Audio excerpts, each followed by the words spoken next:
আসসালামু আলাইকুম বন্ধুরা। ক্রিয়েটিভ আলাপ চ্যানেলে আপনাদেরকে একটি নতুন ভিডিও নিয়ে দেখা করতে আসলাম। আহ, যুদ্ধের পরিস্থিতি আপডেট দেওয়া এবং আন্তর্জাতিক বিষয় অ্যানালাইসিস করা এই চ্যানেলটির মুখ্য উদ্দেশ্য।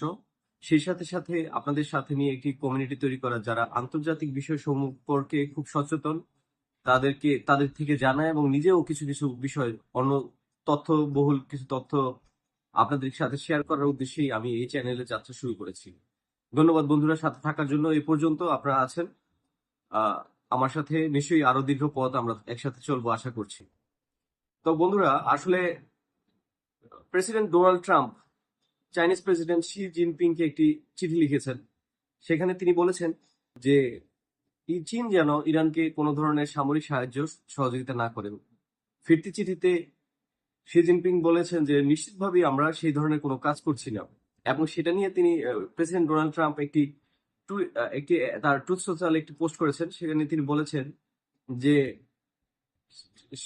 সে এই কোনো ধরনের ইরানকে অস্ত্র সাহায্য করবে না বলে আমার কাছে কথা দিয়েছে।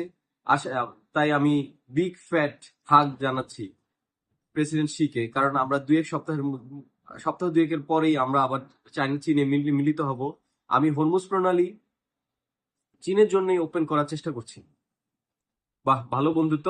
আসলে এই ধরনের বন্ধুত্ব থাকুক সবার সাথে, সবার, তাহলে পৃথিবী একটা বিরাট যুদ্ধ থেকে বেঁচে যেতে পারে। কারণ এখানে চীন যেভাবে উম, আহ, পণ্য পরিবহন করে, জ্বালানি এবং এলএনজি, চীনের ইরান থেকে ম্যাক্সিমাম জ্বালানি এলএনজি সব সংগ্রহ করে চীন।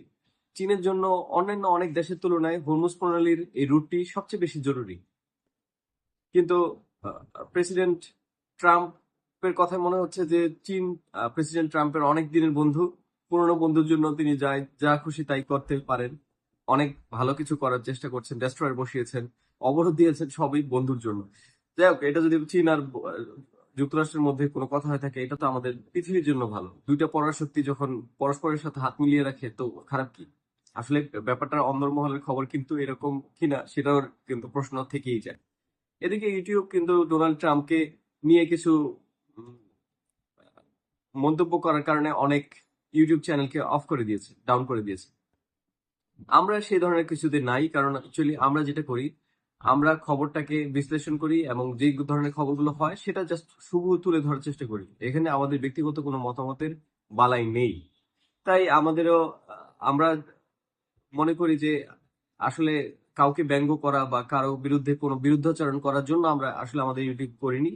আমরা যেটা চাচ্ছি যে হুবহু মানবতার খাতিরে, মানবতার জন্য কোনো তথ্য যদি সহায়ক হয়, সেই তথ্য দিয়ে মানুষকে তথ্য তথ্যে সংযুক্ত রাখা, সত্য তথ্য প্রয়োগ করার জন্য বলি আর কি। ডোনাল্ড ট্রাম্প এর মধ্যে আপনারা জানেন যে আহ বিফ নেহারি আর ছোটে পায়া নিয়ে জেডি ভেন্সকে আবারও পাকিস্তানে পাঠানোর চিন্তা করছেন। ওনার কথা অনুযায়ী বোঝা যাচ্ছে যে আগামী 2 দিন, চমৎকার 2টি দিন আসছে, যেখানে যুদ্ধবিরতি বাড়িয়ে নেওয়ার কোনো প্রশ্ন নেই। শুধু আসলে তারা চাচ্ছেন যে যুদ্ধবিরতির বদলে উম, সুন্দর একটা সমাধানের পথে 2 দিনের মধ্যেই চলে যাবে পৃথিবীটা। সেই লক্ষ্যে তারা কাজ করছেন, এতে বোঝা যায়। ডোনাল্ড ট্রাম্পের কথাতে তাই মনে হচ্ছে আর কি। এদিকে কিয়ার স্টারমার পার্লামেন্টের এক ভাষণে বলেছেন তার দেশের আইন প্রণেতাদের উদ্দেশ্যে যে আমরা কোনো চাপের মুখে ইরান যুদ্ধে নিজেদেরকে জড়াচ্ছি না। কিয়ার স্টারমার কিন্তু প্রথম থেকেই এই ধরনের ভূমিকা রেখে আসছেন, একই কথা বলে আসছেন। ইউরোপের অন্যান্য দেশের মতো ইটালিও কিন্তু এই যুদ্ধ থেকে নিজেকে সরিয়ে রাখার কথা ভাবছে। কারণ এই যুদ্ধ শুধু যে পৃথিবীর ক্ষতি করছে তা না, এটা বৈশ্বিক ইউরোপের সবচেয়ে বেশি ক্ষতি করছে। এই জন্য ইউরোপের অনেক দেশ এই যুদ্ধে যাওয়ার জন্য রিল্যাক্টেন্ট ভূমিকা নিয়ে রেখেছে। আমরা দেখতে পাচ্ছি যে ব্রিটিশ পার্লামেন্টের গত রাতের ভাষণে উনি বলেছেন যুক্তরাজ্যের যে বাণিজ্য চুক্তি সেটা যে কোনো মুহূর্তে পরিবর্তন করা যেতে পারে। তার মানে কি, এখানে একটা প্রচ্ছন্ন হুমকিও দিয়ে রেখেছেন। এবং উনি পার্লামেন্টে বলেছেন যে এটি আমাদের যুদ্ধ নয়। আমাকে ভিন্ন অবস্থান নেওয়ার জন্য অনেক চাপ দেওয়া হয়েছে, এবং গত রাতের ঘটনাও সেই চাপের অংশ ছিল।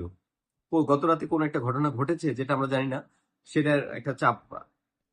তো কিয়ার স্টারমার একটা কথা বলেছেন যে আমি কোনো চাপের মুখে এই ধরনের কোনো বিষয়ে আমি আমার সিদ্ধান্ত পরিবর্তন করব না, আমি নতি স্বীকার করব না, এই যুদ্ধে আমরা অংশগ্রহণ করব না। আমি জানি আমার অবস্থান কোথায়। ইরান বলেছে যে যুক্তরাষ্ট্রের সাথে বার্তা বিনিময় অব্যাহত রয়েছে। ইসমাইল বাগাই পররাষ্ট্র মন্ত্রণালয়ের মুখপাত্র বলেছেন যে ইরানের অবস্থান সুস্পষ্টভাবে তুলে ধরা হয়েছে এবং পরবর্তী যোগাযোগগুলোতেও তা পুনর্ব্যক্ত করা হয়েছে। আহ খুব সম্ভবত আজকে ইসমাইল বাগাইয়ের কথা মতো বোঝা গেছে যে পাকিস্তানের একটি প্রতিনিধি দল ইরানের সাথে আলোচনায় বসবে এবং সেটা শান্তিপূর্ণ পারমাণবিক কর্মসূচির ব্যাপারেও কোনো একটা মেসেজ তারা হয়তো শেয়ার করবে, যেটা নিয়ে ব্যাপক আলোচনা হতে পারে আগামী দ্বিতীয় দফার কোনো আলোচনার মধ্যে। আর ইরানের প্রেসিডেন্ট মাসুদ পেজেশকিয়ান বলেছেন যে ইরানকে যে কোনো ধরনের চাপ, যুদ্ধ মানে আত্মসমর্পণ করার জন্য চাপ ইরান মেনে নেবে না। ইরান এই ব্যাপারে খুব আহ, একদম প্রেসাইজ ভূমিকার মধ্যে আছে। ইরানের এই যুদ্ধকে সামনে রেখে, শান্তি চুক্তিকে সামনে রেখে পাকিস্তানের প্রধানমন্ত্রী শাহবাজ শরীফ 3টি দেশ সৌদি আরব, কাতার ও তুরস্ক সফরে যাচ্ছে। বোঝা যাচ্ছে যে এই পুরা মধ্যপ্রাচ্যের ঘটনার সাথে পাকিস্তানের যে ভূমিকা বা পাকিস্তানের যে 4টা দেশের সাথে সামরিক একটি চুক্তি বা জোট, সেই জোটের মিত্রদের সাথে পাকিস্তান কথা বলার জন্যই এই সফরে ঢুকেছে।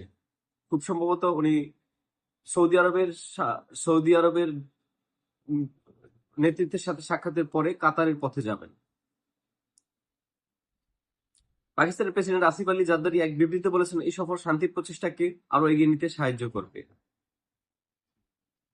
আর মঙ্গলবার তিনি নিউ ইয়র্ক পোস্টকে বলেছেন যে আগামী দু এক দিনের মধ্যে কিছু একটা পাকিস্তানে ঘটতে যাচ্ছে। এইটাই ছিল আর কি। এখন আসলে সব মিলিয়ে, তবে ইরান কিন্তু তার প্রচ্ছন্ন হুমকি বজায় রেখেছে। ইরান যেটা বলেছে যে আমরা যদি এই অচল অবস্থা না কাটে তাহলে আমরা লোহিত সাগরের বাবাল মানদেব প্রণালীটিও বন্ধ করে দিব। অর্থনৈতিক যুদ্ধটাকে সবার জন্য কঠিন করে দেওয়ার চেষ্টা দুই পক্ষ থেকেই যে চলছে, এটা একদমই সবাই জানি আমরা। আর ইরানকে চাপে রেখে একটা ডিলে আসার জন্য ডোনাল্ড ট্রাম্প 2 দিন ধরে যে অবরোধটি কন্টিনিউ করছেন, সেই অবরোধে ইরানের ব্যাপক ক্ষতি হচ্ছে, এটা নিয়ে মানে দ্বিধার কোনো অবকাশ নেই। তবে আশা করা যায় যে আগামী 2-1 দিনের মধ্যেই একটা সমাধানে পৃথিবী পৌঁছে যেতে পারে। মধ্যপ্রাচ্যের এই সংকটটা কমে গেলে তেলের দাম সহ পৃথিবীর বৈশ্বিক অর্থনীতি কিছুটা চাঙ্গা হবে বলে সবার ধারণা। আশা করছি যে 2-1 দিনের মধ্যে পাকিস্তান বা ইস্তাম্বুলে যেখানেই হোক না কেন, যেহেতু বিফ নেহারির কথা ডোনাল্ড ট্রাম্প বলেছেন, সেহেতু আমার মনে হয় যে এটা পাকিস্তানি হতে পারে। তবে ইস্তাম্বুলকে দ্বিতীয় চয়েস হিসেবে রাখা হয়েছে। তো আবার পাকিস্তানের প্রেসিডেন্ট আসিফ আলী জারদারির কথা মতো বোঝা যাচ্ছে যে পাকিস্তানের দিকেই কিছু একটা হতে যাচ্ছে, যেখানে দ্বিতীয় দফা আরেকটি মিটিং এর জন্য সবাই প্রস্তুতি নিচ্ছে। তবে বৃহস্পতিবারের মধ্যে, আগামী বৃহস্পতিবার কি শুক্রবার কি শনিবার, এই 3 দিনের মধ্যে কিছু একটা আলোচনার কথা আমরা শুনতে পাবো বলে ধারণা করছি। তো বন্ধুরা, আপাতত আজকের মতো এখানেই বিদায়।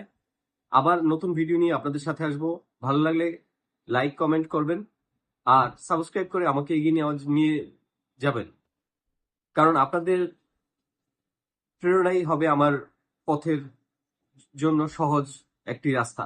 কারণ আপনারা প্রেরণা দিলে আমি আমার চ্যানেলটাকে সামনে এগিয়ে পাবো, নিয়ে যেতে পারবো। আর আমি নিজেও একটা প্রেরণা পাবো তথ্যগুলো সংগ্রহ করে আপনাদের সামনে সুন্দরভাবে প্রেজেন্ট করার জন্য।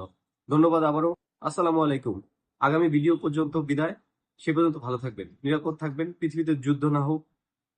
ধন্যবাদ সবাইকে।